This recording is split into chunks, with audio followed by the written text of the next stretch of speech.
Quer dizer que agora a Terra tem magos? Ah, magos? O que é real?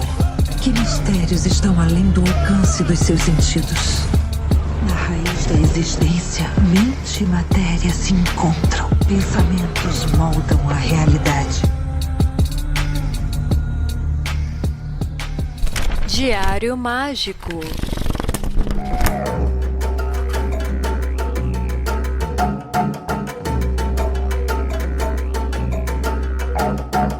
Aí sim, eu sou Rodrigo Vignoli, seu apresentador, e está começando agora mais um Diário Mágico. E hoje a gente vai falar sobre tarô e Telemann. O episódio está super divertido, super gostoso.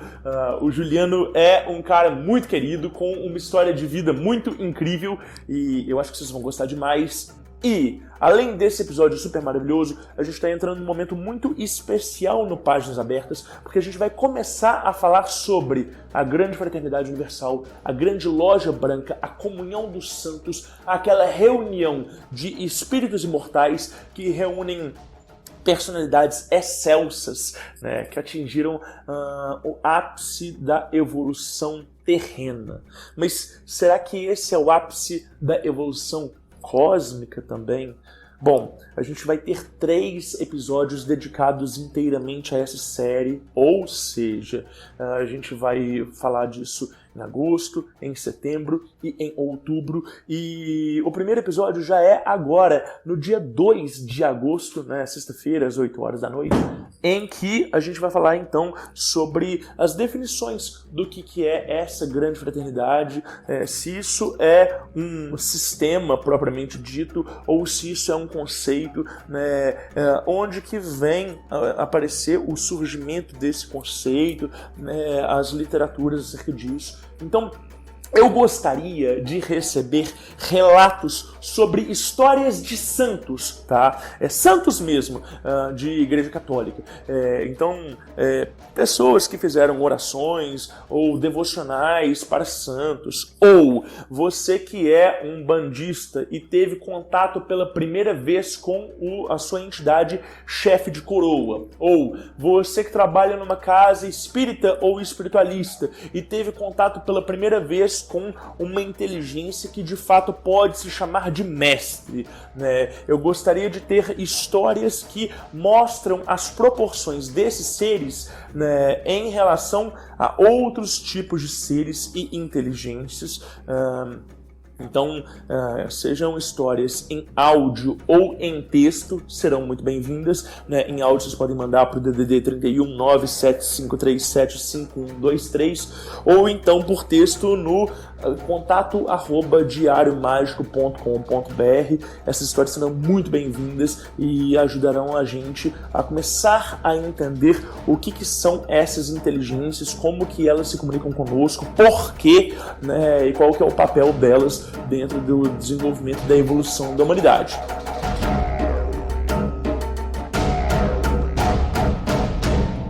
E, bom, você que está ouvindo isso, mas não faz ainda parte do nosso grupo de apoiadores, entra lá. A gente está em praticamente 95% da nossa meta para fazer nossa live secreta de ufologia esotérica. Você pode entrar no nosso grupo que está super movimentado. A gente tem ainda outras iniciativas paralelas. E, putz, quem entra no grupo não se arrepende. Então, entra lá no apoia.se/Diário Mágico e em qualquer categoria de apoio você já nos ajuda imensamente a manter esse projeto no ar. Então, é isso. Vamos lá? Vamos abrir esse diário? Folhas brancas sem pautas para transbordar à vontade.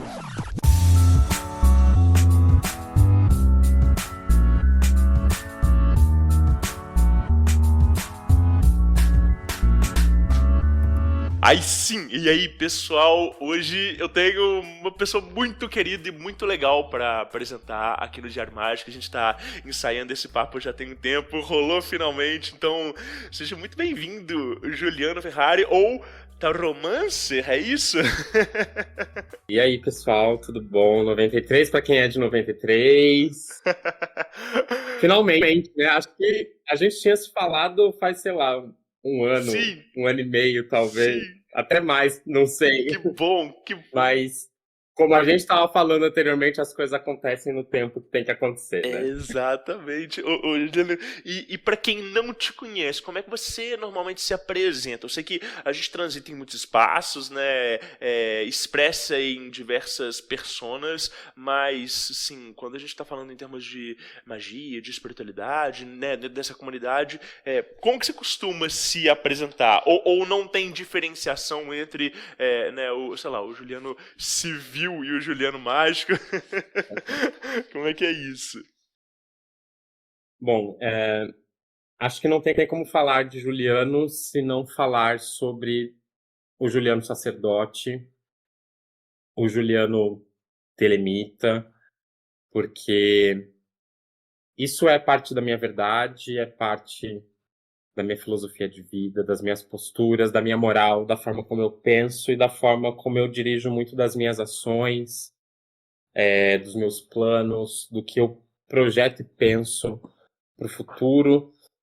Então, eu sou Juliano Ferrari, civilmente, na vida profana. Na vida profana, eu sou formado em publicidade, em comunicação social, mas trabalho com design de produto, em específico de produtos digitais.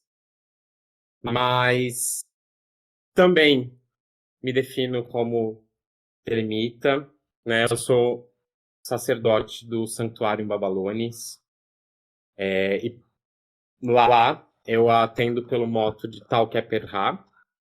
A gente usa a partícula Tal neste começo do nome, que é a letra Tal do hebraico mesmo, né?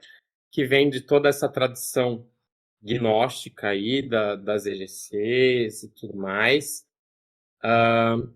que é atendido para aqueles que são ordenados e ungidos como episcopos, né? Como bispos, Uhum, né? Neste caso. sim. E, coincidentemente, agora, dia 13 de maio, fez 1 ano da minha ordenação episcopal. Eu tive um tempo aí como sacerdote mesmo, né? Sim.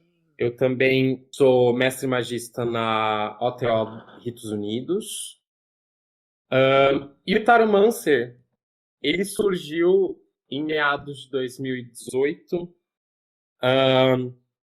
quando eu realmente voltei para uma coisa que vem muito da minha infância também. Você vai me ouvir falar muito isso porque a minha vida ela faz muito esses links de salto de coisas que aconteceram e em certo momento elas voltaram, que foi a reconexão com as cartas, Que legal.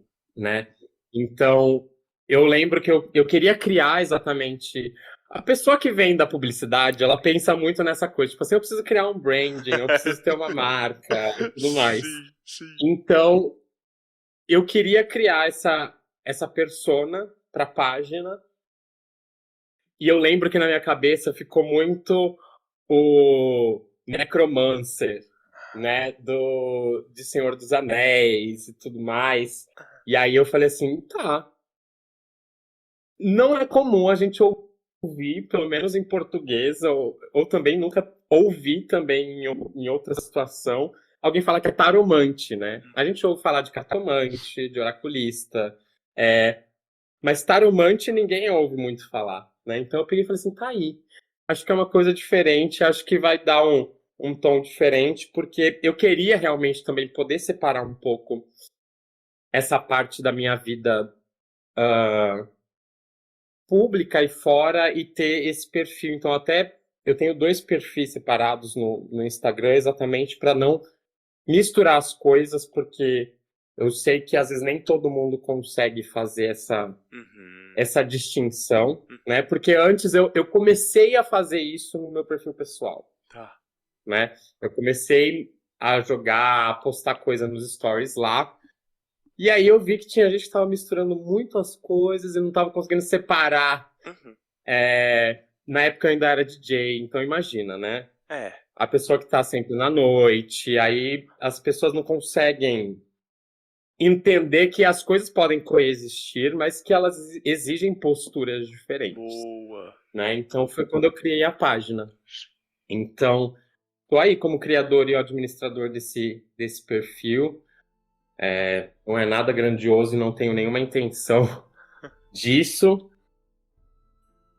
Mas é isso, começou com leiturinhas de carta de tarô, de cartinha do mês, cartinha da semana, e hoje em dia estamos aí. Eu tenho a noção de que o meu perfil ele praticamente virou um perfil mais sacerdotal e nem tanto mais oracular agora nesse momento. Sim. Porque é isso, né? A gente nunca fica parado. A gente tá sempre mudando. E de uma certa ampliando. forma, esse perfil seu, a gente sente muita dedicação e muita espontaneidade, não é uma coisa pretensiosa. Então, eu acho que talvez essa espontaneidade e esse carinho seu com as cartas e também com a vida mágica é o que podia, de alguma forma, ser convidativo para outras pessoas que são fora do meio e que às vezes não tem, né, essa postura de sacralidade que geralmente a gente que está dentro de um meio de magia cerimonial tem, né? E aí isso é bom no sentido de ser inclusivo e acessível, mas não é tão bom no sentido de que às vezes as pessoas não conseguem fazer a transição de consciência para conseguir contemplar a dimensão e a camada daquilo que pra gente é algo sagrado. É mais ou menos isso que você sentia? Exato. Mesmo porque, assim, às vezes tinham pessoas que vinham falar comigo, na verdade, querendo jogar papinho mole, querendo chavecar, querendo dar em cima, na verdade, mas ela vinha se aproximando, vamos marcar um dia pra jogar um tarô, mas na verdade a pessoa não queria ler carta comigo, sabe? Sim. Aí eu falei assim, gente, acho que estamos tendo um problema aqui de comunicação. Acho que as pessoas não estão conseguindo ler a minha persona de forma correta, então acho melhor separar um pouco as coisas, né? Sim. Eu de brincadeira eu falo que aonde tem gay não tem sossego. Então.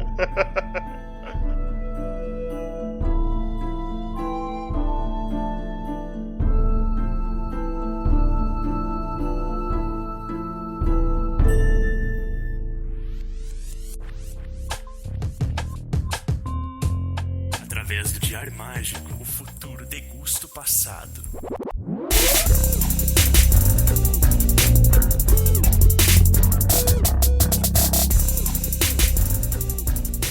Anote seus resultados. Você falou que o tema de infância vai voltar muito durante o nosso papo e que são ciclos, ou melhor, são espirais, né? A gente vai voltando em temas iguais. E, bom, como é que foi essa infância aí? Como é que foi a sua formação espiritual e religiosa? Vem de família? Não? Onde que vem a virada de chave? Me conta um pouquinho da sua história. Rodrigo, você vai ficar um pouco falando assim, meu Deus do céu, que loucura a vida desse menino.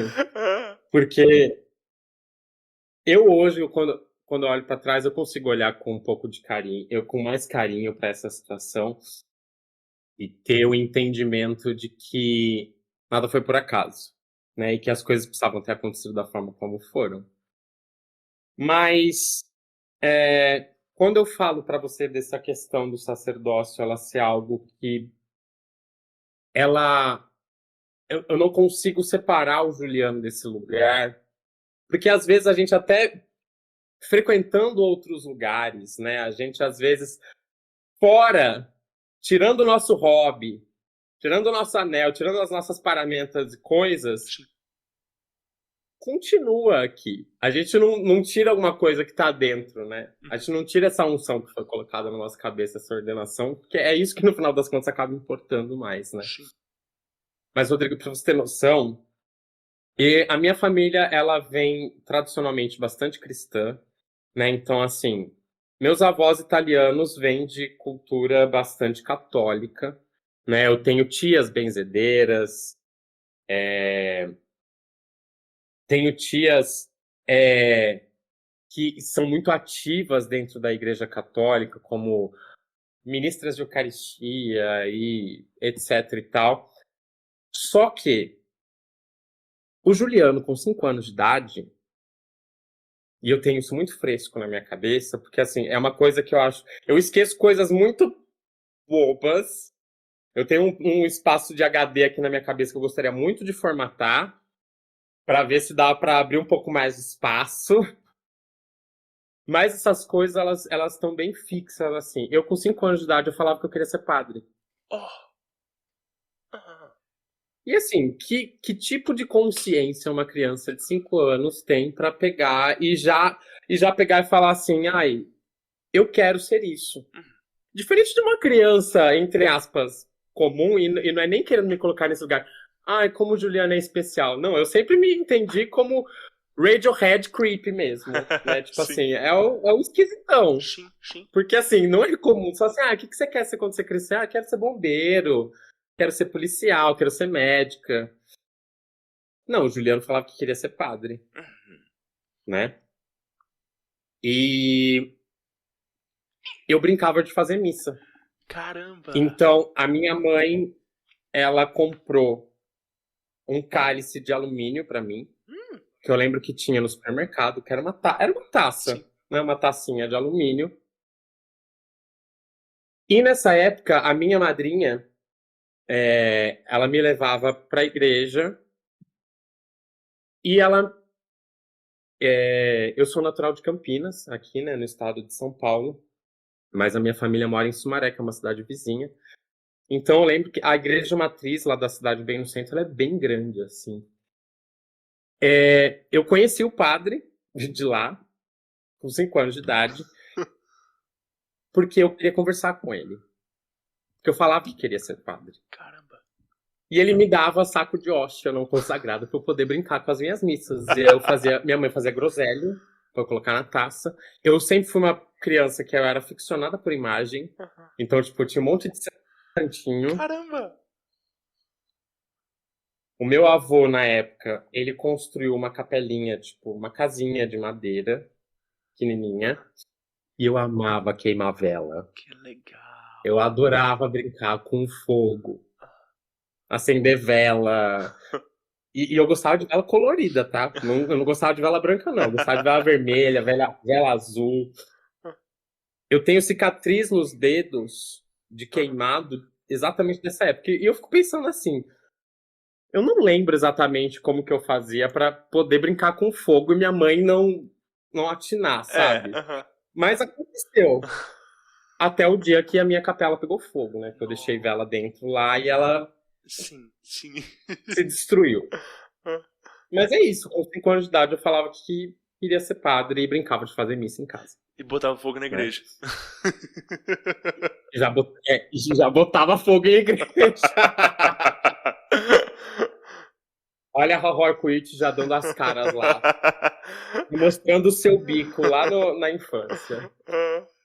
E aí, essa ideia ela ficou fixa na minha cabeça até mais ou menos uns 13 anos de idade, né?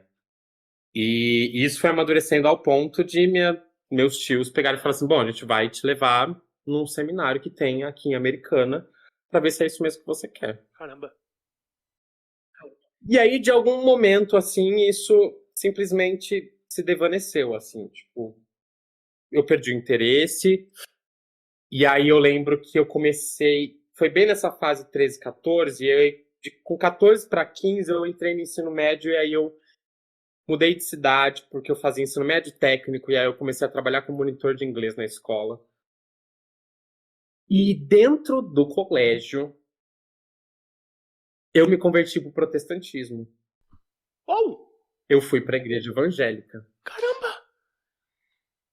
Porque tinha um grupo de adolescentes, que era lá da Igreja do Nazareno de Campinas, que fazia reuniões de estudos bíblicos no horário do almoço. Má influências. Não é? Aham. E aí, quando eu vi, eu já estava dentro da igreja, com 15 anos de idade. E eu fiquei com 14 ali, né? Dos 14 até os 20, eu fiquei dentro da igreja evangélica. Nossa, caramba! E tudo foi muito intenso. Eu fui batizado, foi um chambaralai, assim, todo, sabe? E, assim, aí o Juliano, que queria ser padre na infância, agora queria ser pastor. né? E E aí, assim, Rodrigo, sua mãe com isso, assim, porque ela não tinha fé protestante. Deve ter sido muito estranho. mas eu levei todo mundo de casa pra igreja. Caraca! Todo mundo em algum momento acabou indo, entendeu? Entendi. E aí, meu gato Maravilhoso. Oh, gostoso. me mordendo. Desculpa. Imagina. Eu comecei a assumir cargo dentro da igreja, mesmo muito jovem. Então, eu comecei a dar cultinho para criança. Começaram a me puxar. Eu ia para a igreja na terça-feira no culto de oração, que eu acho que era a reunião mais interessante, porque era realmente uma coisa mais de prática ali. E não tem aquele big event de show. Uhum. É aquela coisa mais do devocional mesmo. Aí eu ia na quinta-feira, que era culto de cura, milagre e libertação. Eu ia no sábado, no culto de jovens. No domingo, tinha escola bíblica dominical, tinha o ensaio do Ministério de Louvor e à noite tinha culto. Então eu ia praticamente a semana inteira para a igreja. Então eu já estava no Ministério de Intercessão, eu já estava com 2, 3 anos que eu estava na igreja, eu já era líder de louvor do Ministério de Jovens. Então eu era imagine eu que fui um adolescente metaleiro. Aham. Eu tinha cabelo comprido, na igreja evangélica, vestindo preto, líder de Ministério de Louvor de Jovens. É que assim, a minha sorte é que não era uma igreja neopentecostal tradicionalista. Então, eles eram considerados batistas renovados, então existia um pouco mais desse tipo de liberdade. Legal. E assim, eu vou ser bem sincero com você. Durante todas essas fases, assim, obviamente que hoje a gente filtra tudo muito bem isso, mas existem experiências, existem coisas que eu vivi ali dentro que até hoje eu não vou saber te explicar o que foi que aconteceu. Claro. E eu sei da genuinidade. Genuinidade, será? É isso? Na verdade, do que eu vivi, assim. Então, Sim. tipo, não sei. Tem experiências que eu não vou saber te explicar realmente o que foi que aconteceu, que foram realmente coisas muito bizarras. Sim, que legal. E aí, assim, eu já estava praticamente com 19 anos. Eu já tinha conversado com os líderes e os pastores de lá da igreja, então no ano seguinte era para eu estar indo para a Faculdade Batista Teológica lá de Campinas. Caraca, uau, nesse nível. Foi nesse nível. Só que aí entra as questões, né? Porque, assim, eu estava começando a descobrir a minha sexualidade naquele momento. Sim. Então, Juliano entrou em um processo de crise de fé. Foi a primeira crise de fé, porque a minha vida vem nessas ondas. Claro. Foi a minha primeira crise de fé. Porque eu lembro que assim, né, Rodrigo? Eu paguei pela minha língua, né? Porque por muitas vezes em culto de jovens eu levantava clamores e orações pela cura e libertação de homossexuais, né? Porque iam muitos jovens lá na igreja. E aí acho que o próprio universo pegou e falou assim: é possível? Então vai, sua vez agora. Tenta aí. E eu lembro que eu tinha feito um propósito de que eu colocava um despertador, eu acordava às 2 horas da madrugada. Eu fiz isso por umas 40 noites seguidas, né? Esse era o meu propósito. Eu fazia jejum de restrição e eu acordava toda madrugada para fazer oração, pedindo para que Deus me curasse. Caramba. Pedindo para que eu não fosse assim. E chorava porque falava assim: eu não quero. Quem quer ser a ponta mais fraca da corda da sociedade, né? Já não bastava ser chamado de viadinho na escola, né? Ainda a gente tinha que carregar esse outro lugar. E aí eu vi que não resolveu. falei assim, bom, tentei, né? Então, se você que é o autor da vida e você me criou desse jeito e não tem o que fazer, então eu desisto. Uau. Então não tem como, não tem o que fazer. Eu tentei, né? Tentei, chorei muito. Eu tive uma época, uma fase que eu tinha uns choros descontrolados em momentos de êxtase, de oração, de voltar para casa com os olhos inchados, parecia que eu tinha entrado água do mar no meu olho, assim, de tão salgado que tava. E eu não sabia de onde vinha esse choro, até depois eu entender que, tipo assim, não era eu, Sim. né? Eu não estava sendo eu.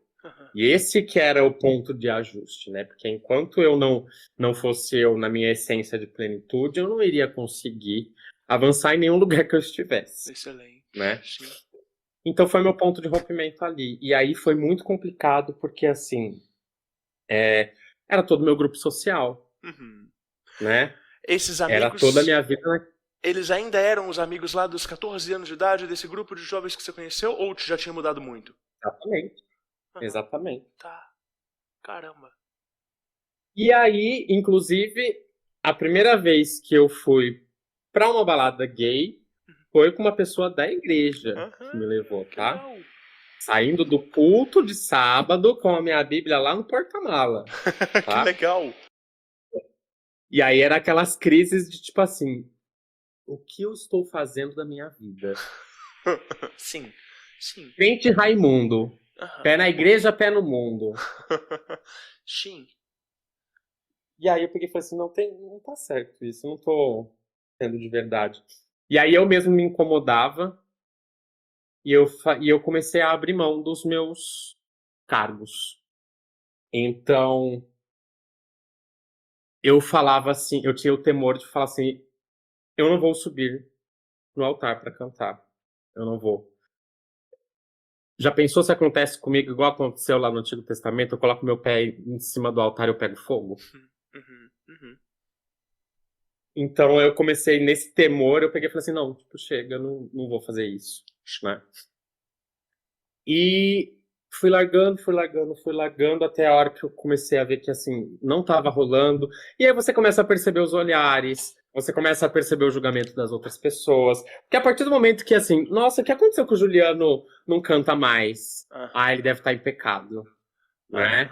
Ai, gente, mas também, né, olha lá, né? Ele é gay, né? Ele é bicha, obviamente. Então, foi tudo meio que complicando ali nesse lugar. Meus pastores da época me procuraram por 2 anos ainda na insistência de me fazer voltar.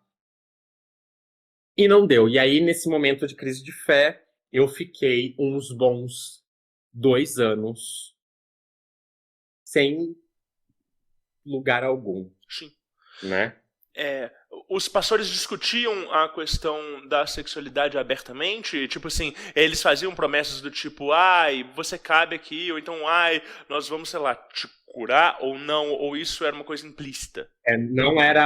Não era inclusivo. Tá. Era num quesito de tipo assim, esse é o espinho da sua carne. Aham. Você vai ter que lidar com isso. Entendeu? Aprenda a lidar. Sim. Deus é o Deus do impossível. Tá faltando fé, irmão. Você tem que orar mais, tem que jejuar mais. Eu falei assim, tá bom, então. Então tá bom. Né? Sim. Enfim. E aí, depois que eu saí realmente, oficialmente, eu fiquei sabendo depois das histórias que começaram a contar da minha saída, que eu falei assim, nossa, realmente, que bom que eu saí, que eu já não era a peça do quebra-cabeça que encaixaria mais ali. Sim. E aí, assim, eu, por influência de uma amiga de faculdade, eu pisei no terreiro pela primeira vez, eu fui para uma casa espírita pela primeira vez. Legal. E aí eu comecei a pensar assim, acho que talvez valha a pena ir conhecer, né? E foi, só que aí esse processo ele foi um pouco mais lento. Aí eu tive um namorado e ele era Rosa Cruz. E que ele tinha as práticas de magia natural e de Wicca dele. Ó. Que aí foi quando ele começou a falar assim: vou te ensinar a fazer umas coisinhas, vou te ensinar uns rituais, vou te ensinar umas coisas. E aí, essa pessoa entrou na minha vida exatamente para me desbloquear uma coisa, que aí eu vou voltar de novo, que é lá da minha infância. Aham. Porque apesar de falar que iria ser padre, eu com 7 anos de idade, todo final de semana,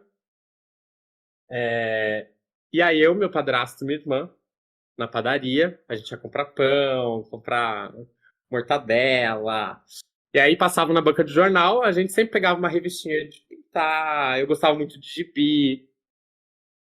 E aí, neste bendito domingo, eu vejo o quê? Tarô! Caramba, na banca Tarô de na jornal. banca de jornal. Que Aquele demais. tarô que as cartas estão de destacar, sabe? Ah, sei, caramba, que Aquelas nostalgia. piadinhas. Aí vinha o livro e vinha as placas lá de carta pra você destacar. Nossa, e aquilo na minha mão foi um brinquedo, assim, sabe?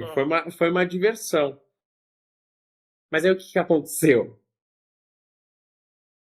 Eu brincava, e aí eu lembro de estar na casa de um amigo, e a gente brincando, eu tirando, porque aí eu virava e lia no livro o que que significava, Aham. né?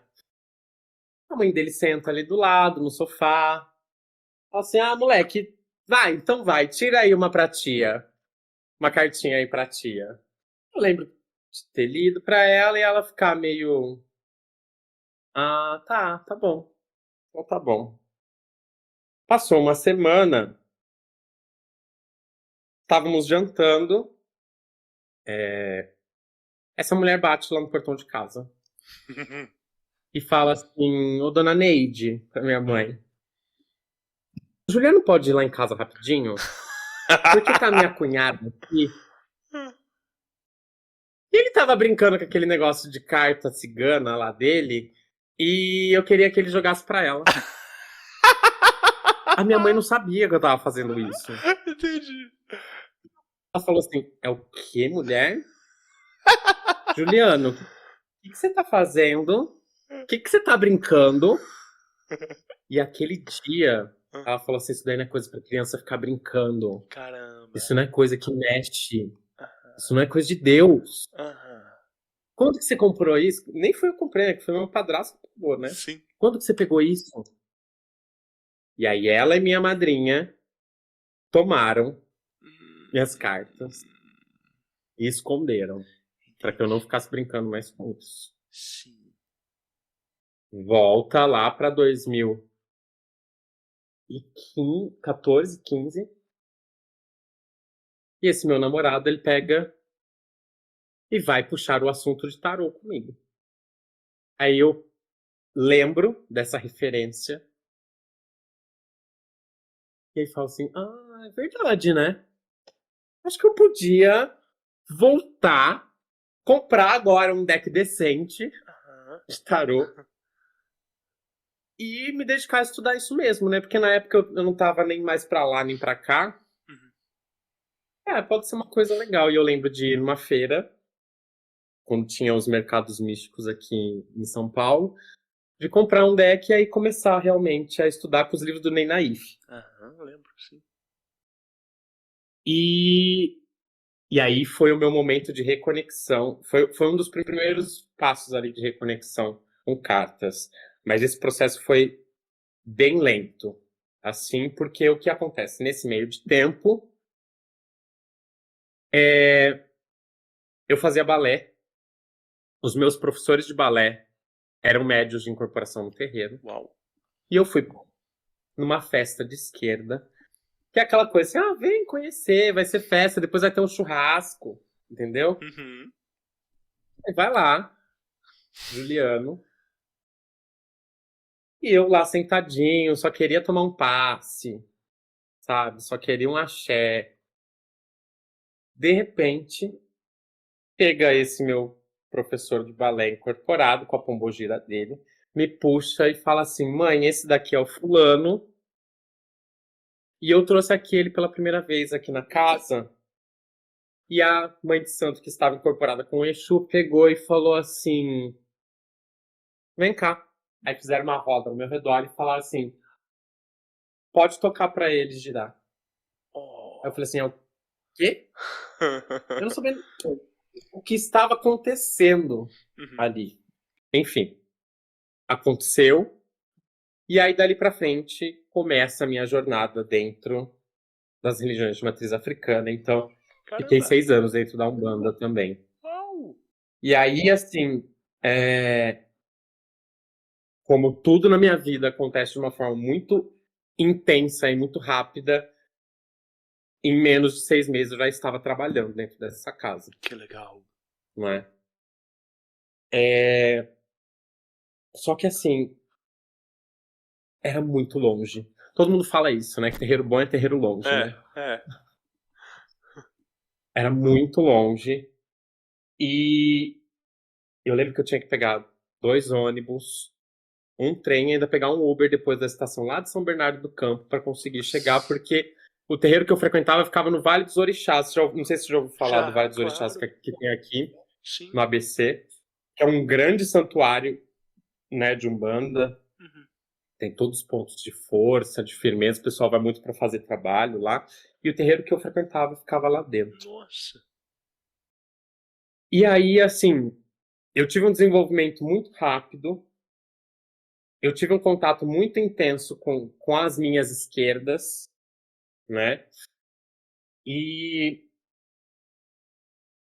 eu lembro que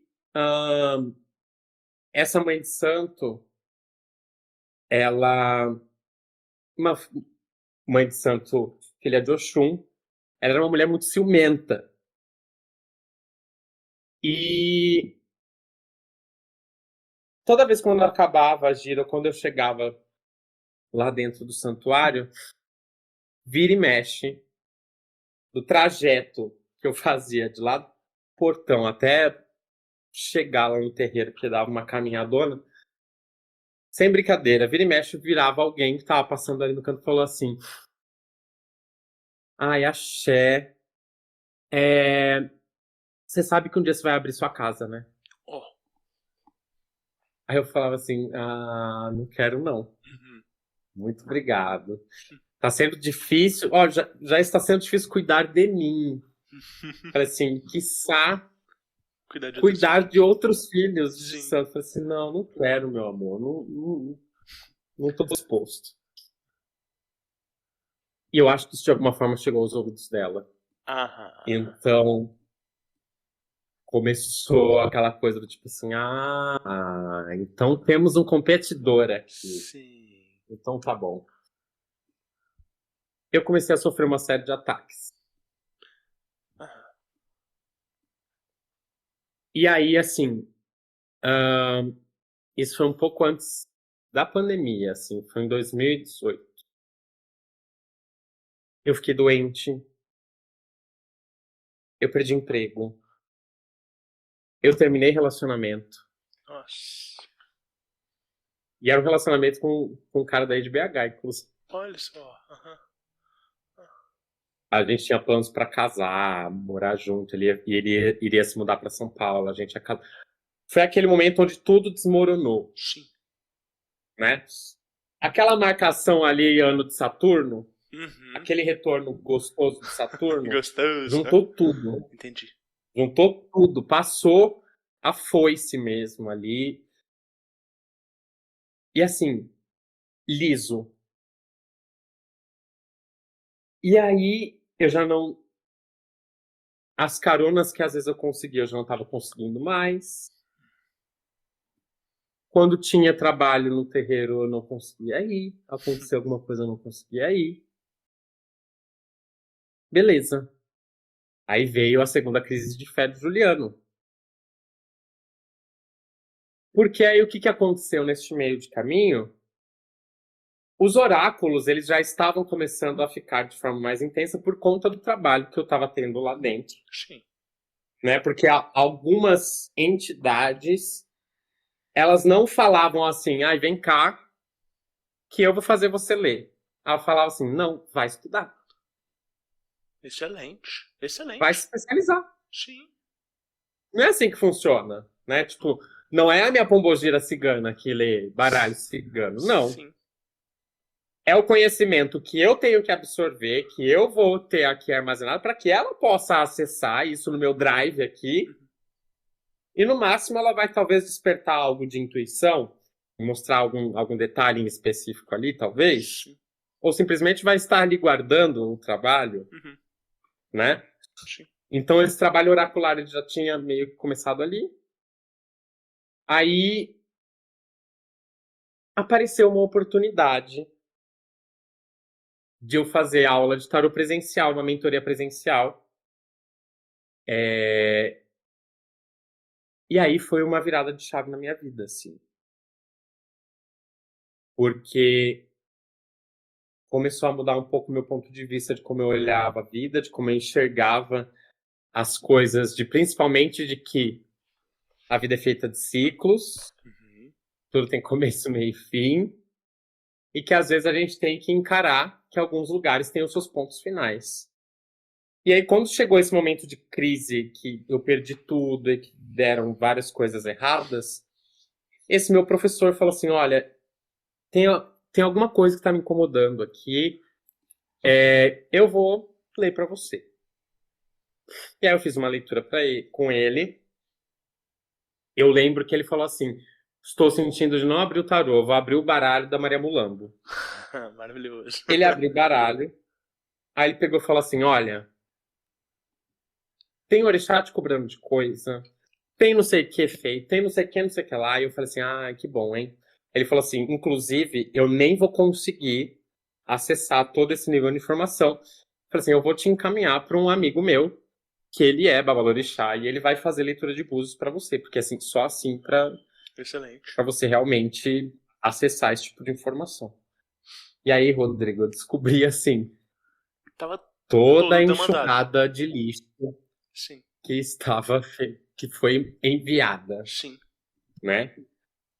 Que era praticamente um trabalho para me matar praticamente, né? E aí começou uma coisa do tipo assim, porque você vai ter que fazer uma entrega de abertura de caminho para algum, você vai ter que fazer não sei o que para Exu, você vai ter que fazer entrega para mais não sei o que lá. E eu falei assim, eu vou ter que... Eu sou uma pessoa que tem um problema com regra. Sim. Sim. Eu sou uma pessoa que eu tenho um problema com a pessoa apontar o dedo para mim e falar assim, você tem que. Sim. Sim. Porque na minha cabeça eu já penso assim, eu não tenho que nada. Porra. Uhum. E aí eu falei assim, cara, sinceramente, ainda mais porque você é amigo do meu mestre de tarô, que eu faço aula há 1 ano, Uhum. sabe? Você tá me falando que só de material e a salva da sua mão para fazer o trabalho é R$ 5.000? Eu não tenho R$ 5. E aí eu peguei e fiquei assim, então quer dizer que eu estou na lama, chafurdado no pântano do 7 de copas do Tote, Sim. lá, por uma coisa que eu não fiz, Uhum. que mandaram pra mim, Uhum. e que trancou todos os meus caminhos, que era pra eu estar morrendo, e eu tenho que pagar pra abrir o meu caminho, e eu não tenho dinheiro. Uhum. Falei assim, eu vou ter que fazer um financiamento pra poder desfazer um negócio e eu ficar endividado? Uhum. Falei, eu não tenho como. Aí veio a crise pesada na fé, porque eu peguei e falei assim, bom, se os 6 anos que eu frequentei a casa e eu dei a coisa mais cara que eu tenho, que é a minha vida, Sim. a minha energia, meu tempo, e isso não serve, e agora eu tenho que pagar para abrir o meu caminho, porque depois eu fui descobrir, Rodrigo, que ela tinha lido a minha coroa tudo errado. Uhum. e que ela já começou a manipular algumas coisas que, em tese, entre aspas, ela segurava algumas entidades para que elas não trabalhassem. Aí eu falei, bom, Mais comum do que imagina, infelizmente. esse lugar não me cabe mais. Uhum. Esse lugar não me cabe mais. Não faz mais sentido. Sabe? E aí, uma coisa vai puxando a outra. Estava fazendo essa mentoria de tarô. Esse meu professor de tarô, ele... Porque por mais que eu tivesse lido muita coisa, alguma coisa me travava num sentido do tipo assim, tá, já li bastante, mas ainda me falta uma coisa de tipo assim, de ter a autonomia, de não ficar preso com o lance de palavra-chave, de não ficar preso com aqueles conceitos engessados que vêm muito de livro mesmo. Uhum. E de conseguir ter a flexibilidade de pegar e falar assim, tá, juntando essa com essa daqui, o que significa? Né? Sim. Que normalmente em livro você não vai conseguir muito Não, isso. não. E aí eu fiz um módulo, fiz o outro, e o terceiro módulo era um módulo de magia com tarô. Uhum. E aí ele passava as coisas já de magia elemental, dentro do negócio do tarô, a montar altar com tarô, a fazer magia com coisas de elementos usando cartas de tarô. E aí, eu no meio dessa crise peguei e falei assim, bom, então chega. Já que eu estou na minha crise de fé e o terreiro não me cabe mais, eu vou viver de tarô. Legal. Eu vou acreditar nisso daqui. É isso. Eu vou me orientar por isso daqui. Que legal. E aí, falei, bom, então tá, como que eu saio dessa? E aí o tarô falou assim, olha, tem uma coisa bem poderosa que se chama um as de espadas aí, que é a palavra. Que é a intenção. Que é a vontade dirigida. Sim. Aí eu falei, Ele falou assim, então, lembra aquele contrato que você assinou do terreiro? Rasga ele. Boa. Queima ele. E aí começou uma outra coisa de atividade que não foi algo que eu busquei, mas que eu acho que por conta... Acho que a gente vai dando uns passos, né, na magia. Às vezes algumas coisas falam assim, bom, já que você passou 1 quilômetro, agora nós vamos desbloquear mais uma skin pra você. Excelente. Né? Sim, sim. E foi o negócio do sonho. Então, eu vira e mexe tenho sonhos mostrando coisas. E eu lembro que eu tive esse sonho com essa mãe de santo. Aham. Eu encontrava com ela numa encruzilhada. E ela falava, fiz mesmo. Aham. Eu fiz pra acabar com você. Aham. E ria. E eu pegava e falava assim, tá bom, eu te perdoo. Uau. Segue a sua vida. E aí, depois disso, juntou esse desbloqueio do negócio do sonho com esse negócio do tarô, com essa queima de contrato, e eu pegar e falar assim, eu me libero de toda e qualquer obrigação que eu tinha com este lugar, com esta mulher, Legal. e com as obrigações espirituais que me foram impostas, dado aquele lugar. Não estou expulsando e não estou negando nenhum orixá, nenhuma entidade, inclusive continuam aqui comigo, mesmo eu não estando trabalhando, desenvolvendo dentro do terreiro, mas eu sustento essa egrégora, sustento essa energia de outras formas, Sim. e tenho certeza que eles vão continuar comigo pelo resto da minha vida, Uhum. mas aquele contrato terreno e espiritual que existia com aquele lugar, aquela coisa, se encerrou e eu falei assim, e eu também te libero. Boa. Sai, chega, Sim. zera. Não tenho mais nada com você, você também não tem mais nada comigo. Dali pra frente minha vida começou a andar de novo. Legal. mais uma vez o ciclo social que você tinha, né, gerido ali por esses 6 anos que você ficou na casa, tem esse rompimento, né? Mais uma vez precisa de uma Mais redefinição. uma crise de fé É. que se passou. Aham.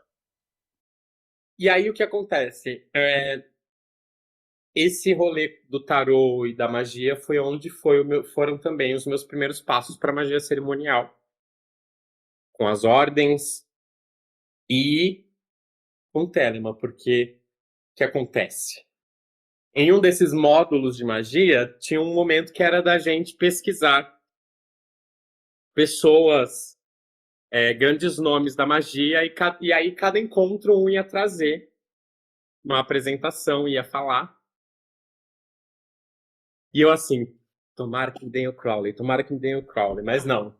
Comigo veio o Papus ou Papi, que eu nunca sei como que as pessoas finalmente chamam, né? Sim. Beleza. E aí eu lembro que eu ainda falei um pouquinho sobre o tarô dos boêmios e não sei o quê. E aí vem aquela referência com o tarô do Eteila, que é o livro de Tote, não sei o quê. Aí começou a puxar tarô de Tote. Aí a pessoa que apresentou sobre Crowley começou a falar, começou a mostrar. Eu falei assim, tá aí. Eu vou comprar esse tarô. E aí fui ousadamente. Comprei. Olhava as cartas e falei assim, tá. Lindo. Maravilhoso. Cubismo, surrealismo, essas cores, essas formas, perfeito. Maravilhoso. Só que não estou vendo o que eu vejo, porque assim, eu fui educado com o Smith Waite, Sim, né? claro. Eu não comecei pelo Marcelo, diferente da maioria das pessoas. E falei, tá, vou precisar estudar de novo, né? E aí foi quando eu conheci o Frater Goya, né? Então eu fiz os 6 módulos de Tarot de Tote com ele. E aí, nesse meio tempo, é a hora que Telema entra na minha vida. Entendi. Olha só. Porque você vai estudando Tarot de Tote, aí você começa a ver lá assim, bom, eu já tinha ouvido falar de Golden Dawn lá com o meu professor, o primeiro professor de tarô. Eu já tinha comprado aquela lajota. Sim, entendi. Já estava ali pulsando algumas coisas. Aí Frater Goya vai falar assim, bom, Tarot de Tote também tem influência de Golden Dawn, tem influência da Astro Argento. Você vai ver referência de I Ching, você vai ver geomancia, você vai ver alfabeto hebraico, astrologia, magia sexual. E Tarot de Tote é um tarot telêmico. Aí eu falei assim, tá. Eu lembro que a menina falou mesmo um negócio ali, falando de Crowley. Interessante. E aí a parte foi uma coisa, o Tarot de Tote trouxe Telema trouxe Tarot de Tote, e aí ficou aquele negócio, porque eu falei assim, bom, pra eu entender isso, eu vou ter que ler Telema, vou ter que estudar Telema. E aí, dali, leitura, né? Obviamente que de primeiro contato foi uma coisa assim, sou burro, não sei de nada. Sim, muitos termos Acho que estranhos, nada né? do que eu aprendi. Falei assim, gente, eu não sei nem 0,5%, então. Assim. Falei, complexo. Aí eu fui apelar pra Tote mesmo. Aí vem a reconexão egípcia desde lá da infância, como eu estava contando pra você. Sim. Com 7 anos de idade, eu tive o sonho de que eu havia visitado o Egito, havia encontrado um sarcófago lá. E aí eu peguei e falei assim, tá, se o tarô recebe esse nome, então vamos conversar com a pessoa que assume a egrégora desse tarô aqui. Sim. E aí comecei a buscar tipo, sobre cultos queméticos para Tote e como fazer a conexão e como construir um relacionamento com ele. Foi uma coisa que levou um tempo, porque também não é muito rápido, não é muito simples. Ele também fica muito silencioso no começo. Uhum. E aí foi quando eu comecei a ter visualizações durante os rituais. Foi quando eu comecei a realmente receber símbolos e novas instruções. E aí eu comecei a adotar práticas devocionais diárias, assim, com Tote, todo dia, antes de eu começar a trabalhar. Era a primeira coisa que eu fazia. Eu já falava assim, bom, eu já tenho que preparar meu café da manhã, então o que eu fazia? Eu tomava café da manhã com Tote, na Legal. verdade. Sim. Eu pegava, levava as minhas coisas, sentava na frente do meu altar, eu colocava um chá pra ele e colocava um chá pra mim. E a gente conversava. Uhum. E aí, no fim dessa conversa, eu tirava uma carta e eu falava assim, bom, então isso daqui vai representar a minha energia do dia. Já puxava o que eu tinha estudado nos cursos, o que eu estava aprendendo com o Goya. E foi ali sendo construído. E aí eu comecei a descobrir. Aí eu descobri Santa Temporada Telêmica. Aí comecei a trazer os Libri de Telema para dentro, para juntar com os arcanos maiores. E aí dali, como disse aí, só ladeira abaixo, né? Uhum. Dali foi só chafurdando cada vez mais dentro de Telema, até a hora que você entende que, assim, apesar da erudição do nosso querido amigo Careca, Sim. né, em todos os seus textos, eu senti essa necessidade. Eu falei assim, Telema é um pouco elitista, né? Sim. Telema se torna um tanto quanto inacessível. Uhum. E aí eu falei assim, acho um pouco incoerente a lei ser para todos, mas todos que têm acesso à educação, né? E todos que são letrados e que têm um nível de erudição e leitura também de tempos bem Considerável. complexos e que tem bastante referência, porque assim, vai ler o livro da lei a primeira vez para você ver Não o faz que você vai sentido. sacar. Uhum. Fora que você vai ficar, principalmente eu, né, que apesar de ter a minha revolta cristã, Sim. eu tenho as minhas referências, né? Claro, absolutamente. Então uma a coisa- gente lê e fala assim, nossa, que? E? E uma coisa é a interpretação da Então- instituição, outra coisa é a fundação da fé no nosso ser, né? E aí, por mais que a gente discorde Exato. da persona atribuída àquelas inteligências dentro daquelas interpretações, né, institucionais, aquelas inteligências elas continuam assentadas junto conosco e sofrem reinterpretações e novas camadas de significado conforme a gente vai entendendo, né, uma perspectiva cósmica, né? Total. E aí, assim, leva tempo, né? Leva Total. tempo e dedicação ali. É uma né? reforma. E aí você começa a descobrir o lado disciplinador que Telema exige para que você se doe, para que ela também se faça compreensível e coerente para você. Legal. Então, assim, sei lá, eu levei talvez uns 2 anos para esmiuçar tudo isso, a ponto de pegar e entender e falar assim, então Telema é isso, no final das contas. Uhum. Então, eu construí para mim de que, assim, faz o que tu queres, ele é para mim, mas ele também é muito sobre o outro. Afinal de contas, eu tô falando para você, faz o que tu, Rodrigo, também queres, porque isso é tudo da lei também. Sim. E que todo ser humano, todo homem, toda mulher é uma estrela. A única estrela que brilha sozinha, gigante, neste universo no qual estamos, é o Sol. Sim. De resto, na constelação Via Láctea, corpo infinito do voluptuoso céu noturno de Nuit, é uma constelação de estrelas. Então,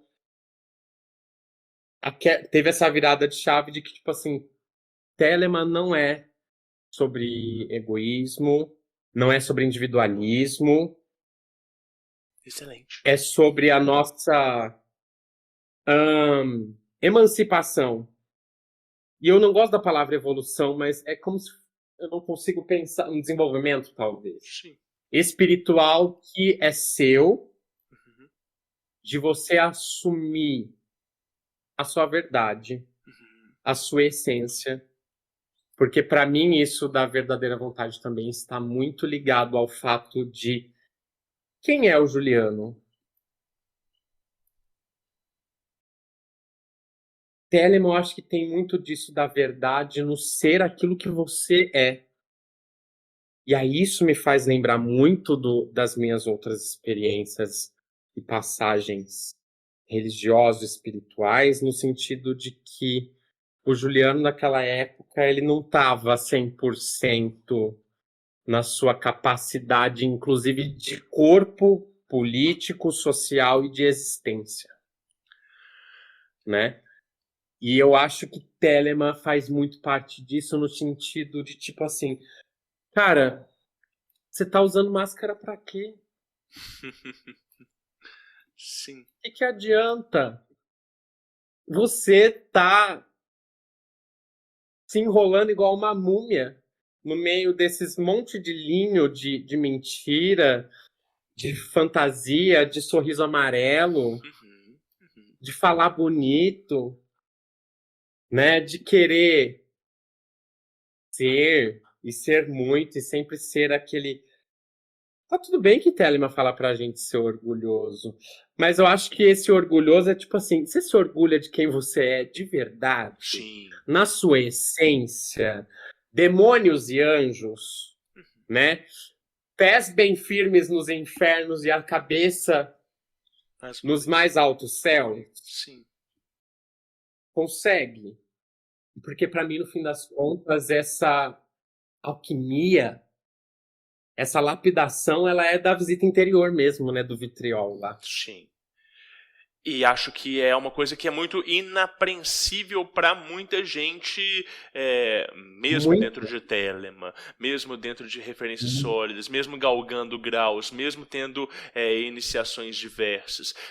Eu penso também, Juliano, que essa trajetória sua toda plural, tanto religiosa quanto social, e de fazer parte de uma minoria e tudo, te ajuda a perceber essa função de alteridade, de pluralidade e da nossa função social de fato, e que ajuda a evitar essa armadilha desse pensamento individualista e egoísta que é muito mal interpretado e muito explícito dentro dos meios de Telemann, principalmente as pessoas mais velhas, né, e que não tiveram essa perspectiva plural. Essa vida, né? Né? Eu também acho. Eu também acho que às vezes acaba. É que precisa te tirar de uma zona de conforto para acontecer isso, né? Sim. Você precisa enxergar que existe o outro, Uhum. né? E não é à toa. O livro da lei começa com Nuit, né? Todo prazer e púrpura, infinito. A infinitude de possibilidades num coletivo, num corpo constelar, para depois vir para Hadith, que é o indivíduo. Sim. Sim. A gente tem que enxergar o outro. Mesmo porque, e aí eu tiro aqui os meus títulos e as minhas poucas iniciações, porque para mim... Não faz diferença isso, né? Uhum. Gente, é o que eu te falei, né? Se olha no espelho, né? Você consegue ser você consegue se bancar? Você sendo você mesmo, 100%? Sabe? Então, a gente sai do todo de noite para vir para Hadith. Então, assim, você tem que enxergar o outro. A grande obra, para mim, é um tijolinho de cada um. Sim.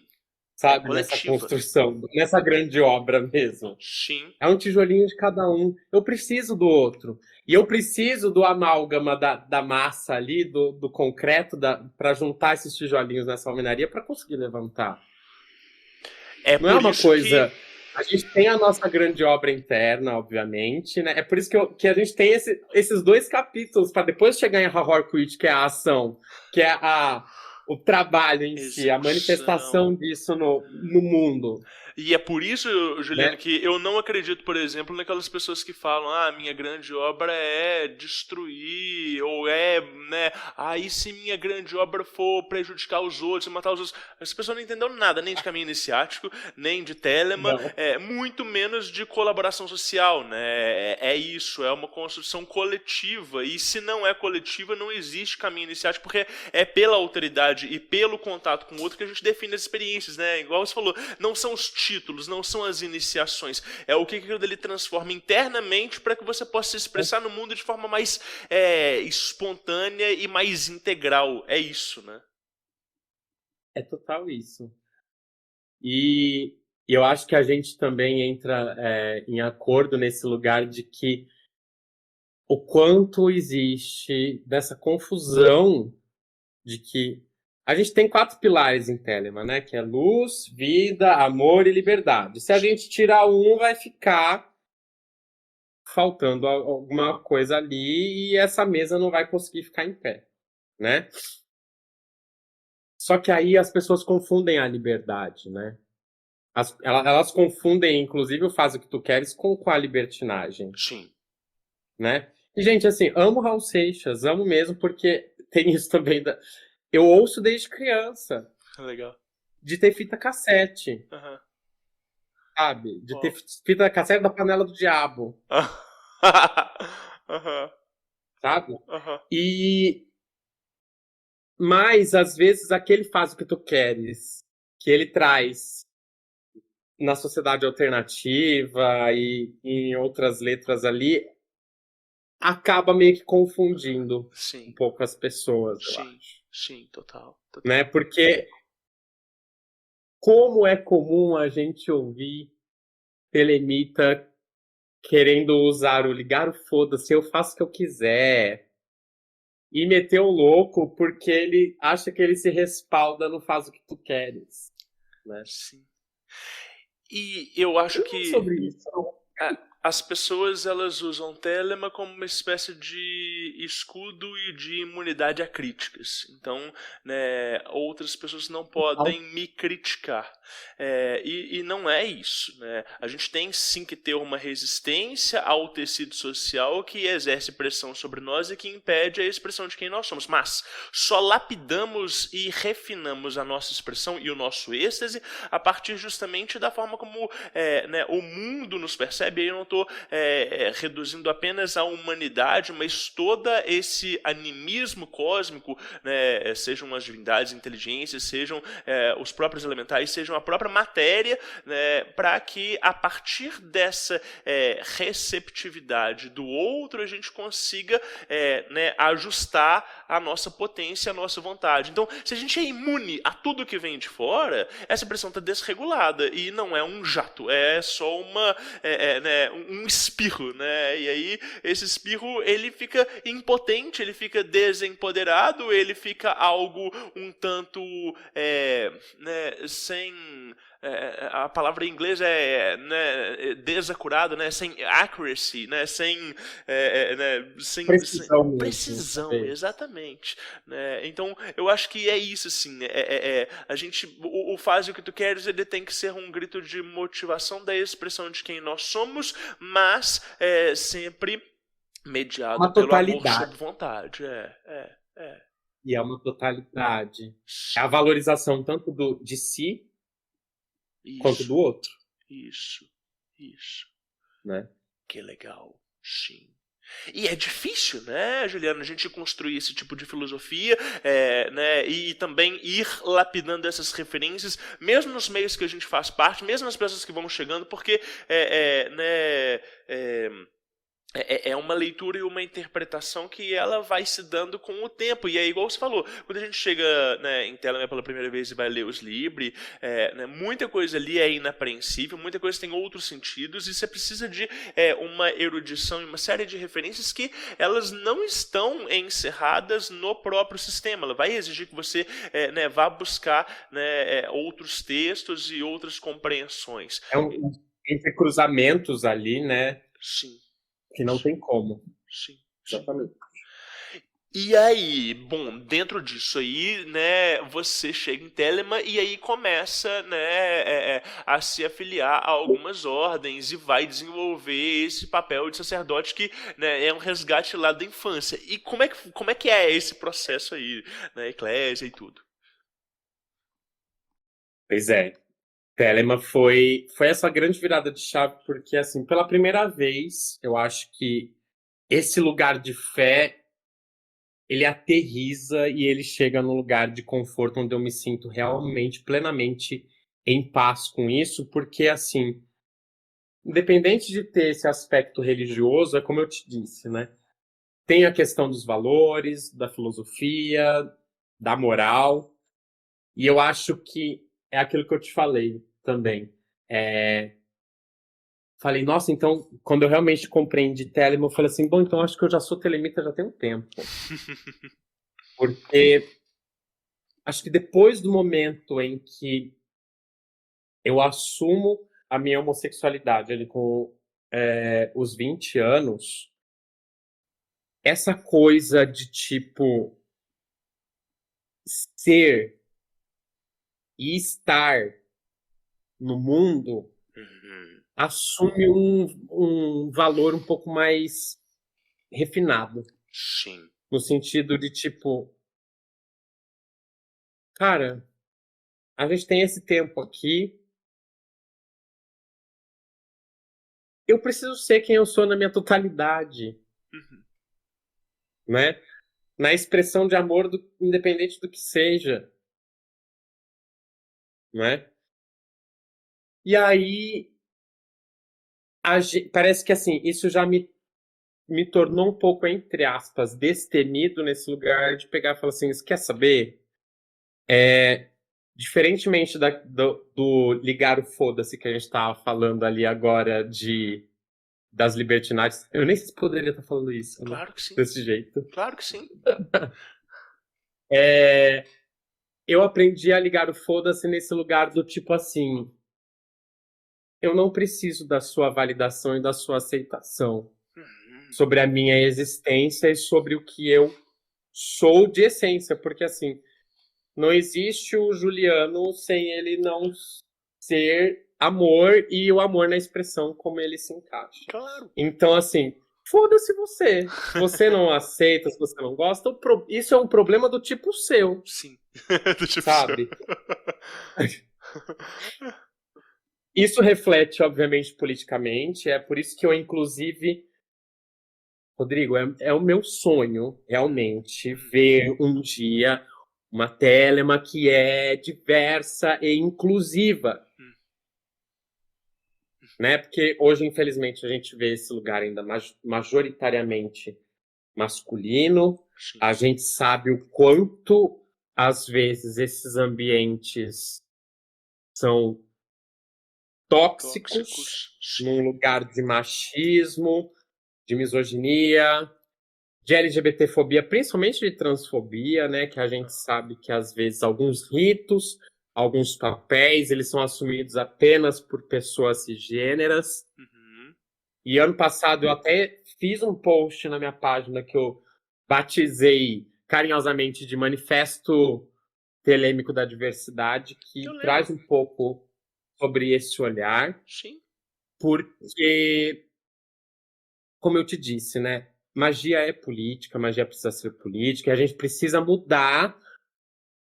A gente não estava falando sobre totalidade? Sim. A gente não estava falando sobre a constelação?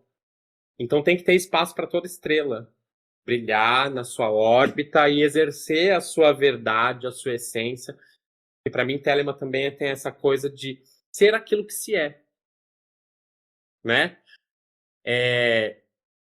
Não tem aquela famosa frase do ser ou não ser eis a questão, né? E a gente sabe que isso é um processo. Sim. E vai ser um processo de vida, na verdade, né? Esse conhecimento, ele não é estático, né? Como nada na nossa vida é estático, né? Eu gosto muito daquela carta do 2 de ouros, do 2 de discos, 2 de pentáculos do Tote, que se chama Change, que a gente traduziria por mudança, mas eu gosto de chamar de impermanência, porque eu acho que isso traduz exatamente a vida aqui em Malkuth, né? Legal. Que é o universo de discos, que é o universo de ouros. Sim. É tudo impermanência. E talvez a beleza da vida resida um pouco nessa impermanência, né? Mas o que for realmente firme e lapidado se sustenta, fica, é duradouro, né? No fim das contas. Então, esse processo do ser quem se é nessa totalidade é, para mim, um dos pontos chaves de Telema também, né? Legal. Desse segredo de assumir essa existência. E aí parte deste processo de se conhecer e de se assumir numa totalidade de existência vem também de eu poder reconhecer o feminino dentro de mim. Porque, gente, se você chegou em Telema, você provavelmente já estudou bastante sobre magia elemental. Você passou ali pela Golden Dawn, sabe? Você leu bastante. Você sabe que você tem todos os elementos e todas as polaridades e energias dentro de você. Sim. Então, se a gente fala de Telema, sobre uma assunção de totalidade e de uma emancipação disso de forma completa mesmo e plena, acho que temos errado um pouco, então, em só querer desenvolver espadas, em só querer desenvolver bastão, baqueta, né? Excelente. Pô, Telema aí, bro. Eu sou isso, foda. Vai lá, então, na força da sua espada, meu querido. Vai lá, na força da sua baqueta, então. Só que a gente sabe muito bem que outro ponto polêmico, né, que existe dentro de Telema, magia sexual. Pô, gente, tem gente que não saiu da 5ª série, né? Porque magia sexual tem que ser sobre sexo, né? Muito que bem, né? Parabéns. Então, vamos lá. Então, volte a reler as coisas lá de novo. Vamos voltar uns passos ali. Vamos estudar mais um pouquinho, porque a gente sabe que existe. Dá para fazer? Existe. Dá para fazer. Mas você já ouviu falar de Eucaristia? Você já ouviu falar da missa? Já ouviu falar do Liber 15? É aquilo uma magia sexual. Sim. É a baqueta, é a adaga que a gente coloca no cálice. Sim. Né? Sim. O seu bolinho de luz, seu vinho, ali é a magia concreta. Sim. Ali é a partícula que a gente fala, como a gente fala no credo gnóstico, de que vai se transformar em energia espiritual para que a gente possa realizar a nossa verdadeira vontade ali dentro da gente. E quanto mais você estuda, e no Tarot de Tote isso é muito claro. É só você começar. Começa pelos maiores ali. Você vai ver polaridades. E aqui não vamos tomar, né? O que eu sempre falo nas minhas mentorias e nas minhas turmas de tarô. Quando a gente fala sobre polaridade masculina, feminina, ativa, receptiva ou passiva, isso não quer dizer sobre sexualidade. Isso quer dizer sobre polaridades, assim como a corrente elétrica tem uma corrente positiva, uma corrente negativa, para fazer com que o aparelho ligue. Sim. É nesse sentido. Sim. Ou seja, para a corrente funcionar, para fechar ali, tem que ter um que manda, outro que volta. E é nesse sentido. É fluxo e refluxo, né? É sobre. Então, você vai enxergar isso em todos os arcanos. por mais que às vezes aquele arcano não demonstre, você vai enxergar a polaridade na carta do ajustamento também. A gente tem a balança, a gente tem o alfa e o ômega ali, Sim. a gente tem o par, ajustamento e louco nos caminhos ali, naquele portal. O bobo da corte e o nosso Pierrot ali no ajustamento. A gente tem os pares ali. Então, assim, nunca foi, né? Magia sexual não é essencialmente e necessariamente sobre o ato em si, mas é, como tudo praticamente dentro de Telemann, é um ato com intenção, é um ato mágico. Sim, sim. E mesmo essas Então, definições de polaridades e de gênero, né, e de extremidades, elas existem dentro de todos nós e, de novo, é em impermanência. Né? Mesmo que nós queiramos nos definir né, para sempre e circuncisar esse espaço e essa definição de persona, isso é uma estabilidade momentânea. Né? Nós podemos e devemos explorar as diversas configurações do nosso ser e o conforto existencial em cada uma delas, mesmo que seja justamente para redefinir os nossos pontos e entender onde que isso vai. E aí, de novo, né, tal como magia sexual, isso não é exclusivamente sobre sexualidade, mas sobre a expressão de si no mundo, sobre desfazer perspectivas que elas são engessadas e que elas são herdadas culturalmente, comportamentalmente, também espiritual e energeticamente, né?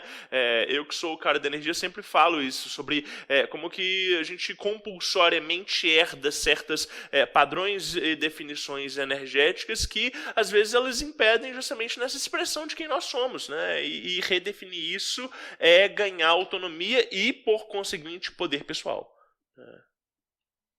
Sim, total.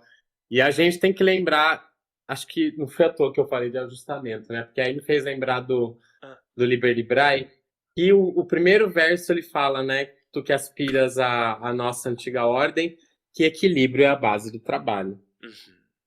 E que se a gente não tem alicerce firme, como que a gente vai dirigir as forças da natureza? Né? Então, assim, esse trabalho, como você acabou de falar ricamente, essa impermanência, ela é constante. Então, assim, esse trabalho de equilíbrio, você não acha que isso vai acontecer uma vez? É o tempo todo, é a toda hora a gente está ali jogando com isso, porque a gente está precisando sempre se afinar. É igual violão, né, gente? Você afina, você toca, depois que você toca, talvez você vai precisar dar uma reajustada ali de novo, porque alguma corda talvez possa ter ficado desafinada. Sim, sim. Então a gente está sempre precisando desse refinamento, de se apurar e de se reequilibrar no ser, né? E aí que Babylon entra na minha vida exatamente por conta disso, porque eu sentia que eu estava muito na força da baqueta e na força da espada ali. E eu conheço a Eclésia através da Germânia. Que legal! Beijo, Germânia. Maravilhoso. E isso foi, gente, em 2019, acho. E aí eu começo a participar dos ritos, porque, assim, por mais que eu já tivesse uma base de Telemann, pouco se fala sobre Babylon, né? Mesmo ela sendo uma figura de extrema e suma importância dentro do trabalho mágico e Nossa Senhora do Abismo, né? Nossa Senhora das Abominações. A gente, em algum momento, a gente vai ter que se defrontar com esse abismo, com esse conhecimento e se confrontar com o entendimento que é Babylon para cruzar, porque senão a Cidade das Pirâmides vai virar simplesmente um ponto turístico realmente que você acha que um dia vai chegar e essa viagem nunca chega. Sim. Né? Então, eu comecei a participar dos ritos e eu peguei e falei assim, bom, eu preciso além de me conectar, porque eu acho que é importante isso, né? A gente se conectar com a energia, se conectar com a egrégora para ver como que isso ressoa entre a gente. Mas, além disso, a gente precisa estudar também, né? A gente precisa das duas coisas. A gente precisa do sentir, mas a gente precisa também da base daquela outra coisa. E aí que eu percebi assim, gente, quase não tem muito material. Em português, então, é quase que impossível você achar. Agora que a gente tem visto um pouco mais de publicação, mas é muito difícil. No próprio livro da lei, a gente não tem. Né? A gente vai ter ali algumas coisas no 418, no livro das mentiras, tudo mais. Mas ainda é pouco, e fora o trabalho do Parsons, né? Que a gente tem ali, que é posterior Crowley. E aí, assim, é o que veio de plus em Telema para mim, foi esse contato com Babylon, né? Porque a partir do momento que eu tive o entendimento de que Babylon, ela é essa grande energia primordial dessa polaridade feminina, e essa grande mãe, onde tudo gera e onde tudo morre, porque até dentro dela a gente vai ter essa partícula geradora e também ao mesmo tempo aniquiladora, né? A gente vai ter o dissolver e o coagular também ali nesse trabalho mágico do Babylon. Sim. Isso para mim foi uma coisa que eu falei assim, nossa, gente, como que as pessoas não falam sobre isso? Sabe? Isso é um caminho que pode facilitar muito a vida das pessoas, né? E se a mulher escarlate, todo poder é dado, aonde que tem isso acontecido dentro de Telemann? Né? Então, isso me fez lembrar exatamente do fato de, tipo assim, poxa, falta realmente representatividade, falta esse trabalho, e é necessário esse trabalho de reequilíbrio de polaridades aqui e dessa conexão, porque a gente já tem um histórico aí de repressão desse feminino, desse divino feminino, por séculos, ou quiçá não milênios, né?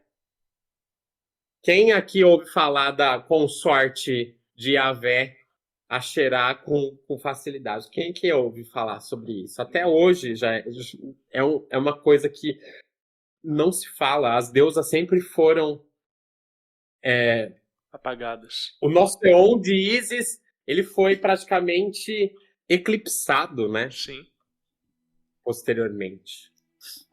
Então, acredito que inclusive não é à toa que acho que essa máxima de Telemann, ela é muito intensa, né? De sempre existir o trabalho das duas polaridades. A gente tem isso na própria figura de Heruhaha, né? A gente tem o Harpor Kratz e a gente tem Hahor Kuit ali nas duas frentes. Precisa das duas partes. Sim. Né? A gente precisa desse aspecto solar e aspecto lunar, a nossa força ativa e a nossa força passiva. É tudo ajustamento ali das coisas. Então, esse trabalho de união de opostos, que para mim é o rolê da magia sexual, inclusive. Legal, né? claro. Essa união é aquele famoso, a famosa máxima do Liberar Arita de que e no final é tudo um. É tudo para se juntar no uno. Sim. Né? E como a gente sabe que não existe Deus aonde eu estou ou onde eu sou, onde está a deusa? Né? Então, a gente tinha o chamado de Babylon dentro do santuário, que durava 77 dias. E acho que talvez esse tenha sido um dos desafios mais intensos que eu tive, porque assim, são mais de 2 meses, né? Você fazendo diariamente esse compromisso. E ele não é um rito longo, ele era mais longo, agora a gente reduziu esse ritual, ele tem 49 dias, que faz um pouco mais de lógica do 7 vezes 7, inclusive. Legal. Mas é um trabalho, porque é um trabalho onde você faz mantra e você faz uma comunhão ali com Babylon. E ali é a hora que muita coisa surge, aparece, você vê, você contacta e expande realmente a consciência, né? E aí, como tudo, mais uma vez, na minha vida é muito intenso, eu fui participando, fui gostando, não sei o quê. De repente, comecei a participar de alguns ritos como oficiante, não sei o quê, até o dia que tal Hanu, Thales Azevedo, veio e falou assim: você não acha, assim, que você não tem um quê ali, um rolê, um chamado meio sacerdotal, alguma coisa tipo assim, olha isso voltando mais uma vez na minha vida, então, né? Aí eu falei assim, tá bom, vou perguntar para o tarô, né, se realmente agora realmente vai acontecer, né? Não vai ser padre, não vai ser pastor, não vai ser pai de santo. Vai ser sacerdote gnóstico telêmico da deusa. Vai casar com essa polaridade agora, você vai. E aí eu fui pegar meu tarô e aí saiu justo quem? O arcano 5. Eu falei assim, bom, eu acho que não poderia ter sido diferente, mesmo porque lá dentro do santuário mesmo, a gente chama de círculo dos hierofantes. A gente tem o círculo dos amantes das crianças da terra, depois tem o círculo dos eremitas. Aí eu falei assim, bom, casa, né? Então vamos lá. E assim, isso também faz parte dessa sensação de plenitude, né? De eu exercer a minha totalidade de existência e de ser agora, né? Que legal. Nossa, mas maravilhoso e muito coerente e muito fluido. Tô encantado. E eu queria conversar com você um pouquinho sobre Diário Mágico. Vamos falar sobre isso? Bora!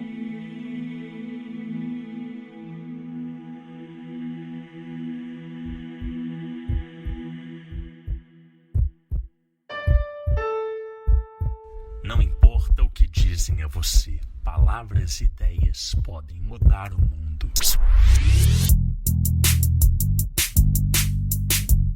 Diário Mágico.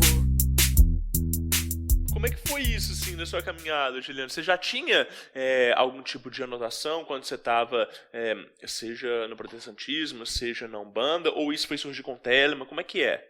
Isso foi uma prática que surgiu mais com a magia mesmo, com o contato de magia cerimonial. Eu comecei a tomar notas por conta dos rolês mágicos do tarô. Eu falei para você, né, do módulo de magia, porque existiam ritualísticas ali que a gente precisava realmente anotar, porque estava ligado à parte oracular mesmo do que as cartas estavam trazendo. Então existiam rituais que a gente via, por exemplo, assim, tem um ritual que a gente fazia, que é um ritual de corpo, que a gente faz o desenho de um corpo com as cartas para ver questões realmente de saúde ali. Então a gente anota realmente para ver o que tem de energias ali que estão atuando naquele lugar. Só que aí o que eu comecei a perceber foi o rolê dos sonhos, né? Então, eu não sou uma pessoa que tem uma memória muito boa. E a minha própria terapeuta, que assim, eu sou fã de psicanálise, eu amo. E ela já tinha já cantado a bola de eu anotar sonhos. Então, começou meio que nesse aspecto, só que assim, eu não chamaria de diário, porque não era uma coisa diária. Era mais quando aquela prática acontecia. E dos sonhos era realmente quando eu conseguia lembrar, né? Mas aí, quando eu me inicio na Golden Dawn, e depois, com os rolês do santuário, principalmente com a prática do chamado, eu precisei ter esse tipo de disciplina, né? Então, diário físico mesmo. Legal. E eu sou designer, né? Então, assim, eu já fui aquela pessoa que comprou caneta colorida. Gosto de ficar desenhando coisa, rabiscando coisa nos livros e nos cadernos. E eu tive a brilhante ideia de mandar fazer um diário com essas artistas. É um trabalho mais artesanal dessas pessoas que montam os cadernos e tinha uma capa de cor. Eu comprei uma dessa grossura, assim, que já tá todo desbeiçado já, né? Sim. Porque, assim, tinha, sei lá, faz todo 900 páginas o negócio, sabe? Nu. Já tá desse jeito, de tanto que... Aham. Pois é. Mas, uma coisa que, por exemplo, assim, com o negócio da prática mágica devocional, porque, por exemplo, no negócio do chamado de Babylon, existe esse momento que, pelo menos pra mim, funciona, e eu não posso julgar pela experiência dos outros, mas pra mim funcionava como o momento mais de gnose mesmo. Que você fica na repetição do mantra de Babylon ali por 49 vezes, é a hora que, assim, tipo, eu desligo e ouço, vejo, acontecem as coisas ali. Então, assim, eu não gosto de, por exemplo, assim, parar, pegar caderno para escrever, porque eu vou querer escrever bonitinho, eu vou querer escrever, anotar Que legal. certinho, eu vou querer parar na hora, não sei o quê. Então, assim, o que eu comecei a fazer era gravar. Então, eu pegava, acabava o momento ali, por exemplo, do mantra, eu pegava e falava assim, bom, ouvi uma música, vou cantar a música que eu vou gravar. Me deu vontade de escrever um poema. Aí eu pegava, abria bloquinho de notas, escrevia. Ou então só descrevia e depois repassava, reescrevia. E a mesma coisa que eu tenho um grupo de amigos que a gente tem um trabalho coletivo mágico focado no onirismo, né? E com uma prática conjugada de demonologia com os 72 Daimons da Goécia. Então, a gente tem o costume, então, de trocar ideias de sonhos e falar assim, a gente tem um negócio de, às vezes, colocar o sigilo embaixo do travesseiro, o selo do Daimon embaixo do travesseiro e ver como que ele aparece no sonho. Entendeu? Sim. Ou então a gente pega e fala assim, bom, essa semana a gente vai se conectar com fulano. Vamos ver como que ele aparece na semana? Legal. E aí a gente tem esse desafio do trabalho onírico também. Então, a gente compartilha muito isso, então eu tenho isso registrado, só que aí esse registro eu faço digital. Entendi, porque é mais fácil Porque compartilhar. até é mais fácil pra gente, inclusive, pesquisar.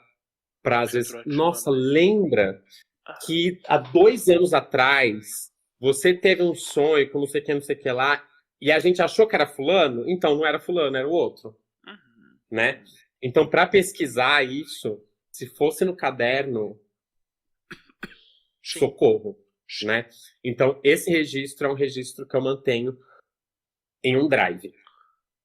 Eu costumo escrever no bloco de notas. Uma coisa que eu já aprendi, assim, né? Eu acordo. Às vezes eu acordo, como eu sou uma pessoa que sou meio inconstante, assim, no sono, e acordo às vezes de madrugada, eu tenho que pegar, gravar o que eu acabei de sonhar, Pra depois passar limpo. volto a dormir, e depois eu escrevo de uma forma um pouco mais direta ali. Porque se eu acordar e já começar o meu dia, a minha rotina já era. Aí você Esquece, vai aí anotar você e vai... vai... Perdi, hein? Sim. Foi pro limbo isso daí. Entendi. E aí eu mantenho nesse bloco de notas, aí quando eu termino o mês, aí eu subo pro Drive. Entendeu?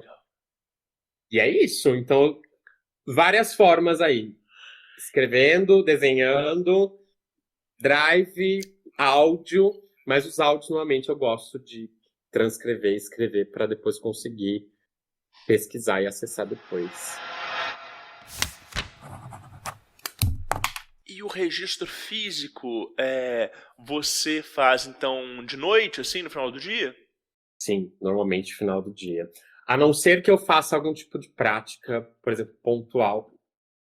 Porque eu tenho algumas práticas mais diárias, devocionais. Essas eu já não faço um registro assim tão disciplinado de o que aconteceu, porque são coisas mais comuns. É o meu café da manhã espiritual, assim, né? É a sustentação do meu dia ali. Mas se eu vou fazer uma prática além, fora, alguma ritualística específica, eu gosto de terminar e já fazer, na verdade. Legal. Então vai depender do que acontece aí. Porque, mesma coisa, se eu deixar para depois, a gente se envolve com a rotina do trabalho, da correria do dia a dia, e aí você perde também a riqueza, talvez, de detalhes e de descrever sensações e o que aconteceu ali. A gente não tem como, né? A gente não absorve, não retém 100% as coisas. Então, eu tento sempre fazer depois mesmo, para não deixar escapar. E sobre as produções do diário que, de alguma forma, elas transcendem a esfera pessoal, assim. Você tem textos e artigos que você publica, geralmente isso vai na página do Instagram mesmo, você tem algum outro lugar que você reúne essas coisas? Sim. Às vezes acontecem, ou é por questões de algo que eu passei realmente na vida, não necessariamente de prática mágica, mas que eu acabo transportando para essa esfera da espiritualidade e do meu trabalho de lapidação e dos processos. Uhum. E aí, normalmente eu gosto bastante de combinar com alguma coisa do tarô, porque assim, uma vez tendo aprendido tarô, esquece, né? Você vê tarô em tudo. Em tudo. Então, às vezes, tem coisa que eu tô conversando com o amigo e falo assim, nossa, daqui é muito 5 de copas, né, gente? Eu só penso, né? Porque, às vezes, os meus amigos de convívio mais frequentes, eles não conhecem, né? Sim. E aí, fica papo de doido, né? Mas aí, quando realmente é algo que é mais significativo assim, eu acabo soltando lá no Instagram. Mas aí, com o tempo, eu acabei percebendo que, assim,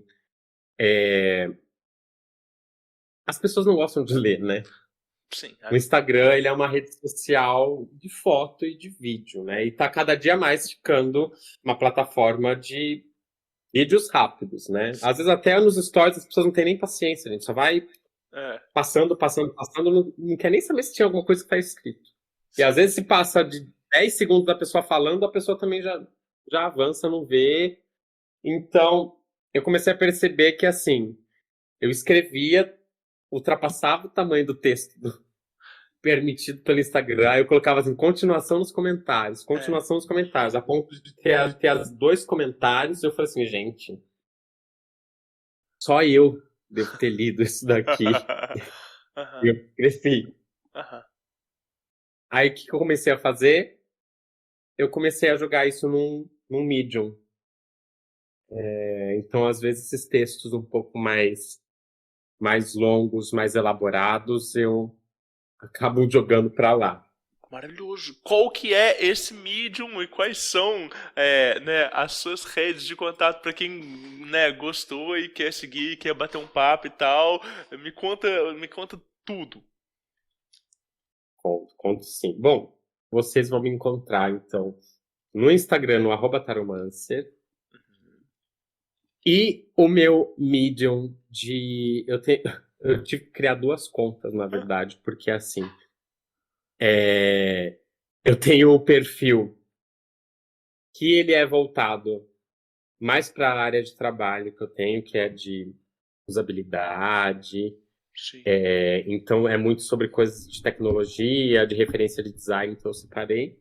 Legal. E aí eu tenho a página do Taromancer lá no Medium, que é Scarabeus Sacer, que é o escaravelho sagrado. Que legal. E é onde eu acabo soltando mais esses posts voltados para tarô e para espiritualidade mesmo. Maravilha. Legal. Bom, acho que o pessoal vai te procurar por aí, então você vai ver umas carinhas novas chegando e, cara, muito maravilhoso. Muito obrigado por ter aceitado o convite, por ter compartilhado sua história toda. Foi muito, muito legal. Gostei demais desse papo. Foi maravilhoso. Obrigado pela paciência, pelo convite. Imagina. Nossa, sensacional.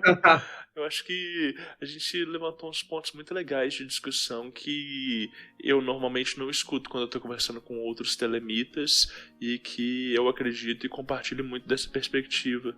Isso é bom, né? A gente está precisando construir uma comunidade que reflete um pouco mais, né? Que ao invés de virar... E acho que acontece um pouco igual no contexto cristão, né? Tem telemita que é muito metralhadora de capítulo, de versículo, que sabe de cor, mas será que sabe de cor em essência mesmo e vive aquilo de verdade? Ou só decorou mesmo, né? Tipo, da boca para fora? Porque internalizar isso não é um processo muito fácil. Sim. E digamos que às vezes a digestão não é tão fácil também, né? Às vezes algumas coisas descem meio atravessadas e amargas. Mas é isso, como eu te disse, meu sonho é ainda ver uma Telema diversa, inclusiva e bora reescrever rituais, gente. Bora reescrever algumas coisas e tornar, inclusive, Telema um pouco mais acessível, Sim. um pouco mais palatável para que as pessoas também possam ter acesso a isso de uma forma mais entendível, né? Inteligível. Coerente. Sim. Querido, 93, muito obrigado. 93. Obrigado. Que sensacional.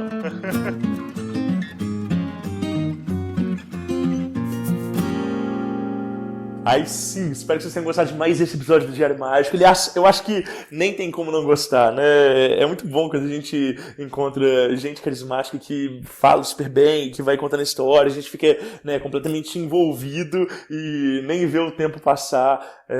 Eu acho que o Juliano é uma das pessoas que tem, assim, carisma muito sensacional e ele é um querido. O Diário Mágico, ele é feito por uma equipe. Eu, Rodrigo Vignoli, sou o seu apresentador, mas a gente tem como o nosso editor de sempre, o Guilherme Neves, lá da @Lefou Produções. E agora o nosso artista de capa é o João Paulo Ponciano. Vocês podem encontrar ele no Instagram e podem apreciar as artes de capa no nosso Instagram do Diário Mágico. Então é isso, anotem os seus resultados. Lefou Podcasts.